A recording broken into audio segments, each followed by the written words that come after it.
Hey boys and girls, it's Mrs. Ryan. So I hope you were able to get outside and find some leaves that are in really good shape. So you don't want them dry, you don't want them like falling apart or breaking. They should still feel kind of soft. And so what I'm going to show you how to do today is how to do a leaf rubbing. And what we want to do is we want to take the leaf and the side that where you can feel like those veins, we want to make sure that when we put it underneath our paper that that part is pointing up, so that when you feel the leaf underneath your paper, okay, it should feel bumpy. And what we're going to do is we're going to take a crayon.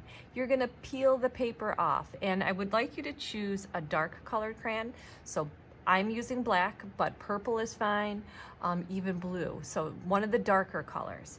Just because when we get our leaves, and if we need to color over them, that the lines will show up. So again, I have my paper, okay? Here's my leaf.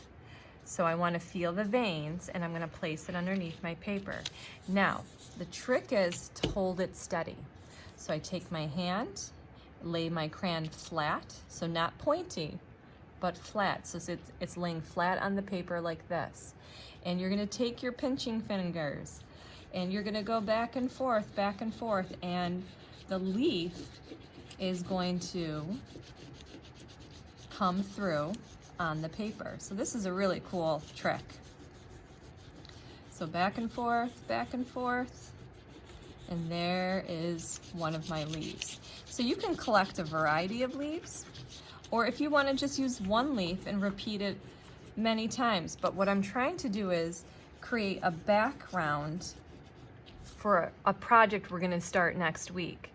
So you want to hang on to this, don't get rid of it. So I'm going to take my leaf, I'm going to move it, different spot, feel it, and now I'm going to start doing that crayon rubbing again. And again, laying it flat, back and forth, and now my leaf print shows through.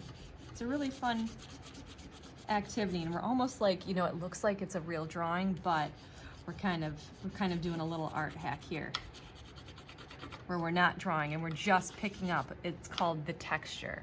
So that means you're feeling the bumpy part of the leaf and you're having it come through on your paper. So it's the texture of the leaf that you're picking up.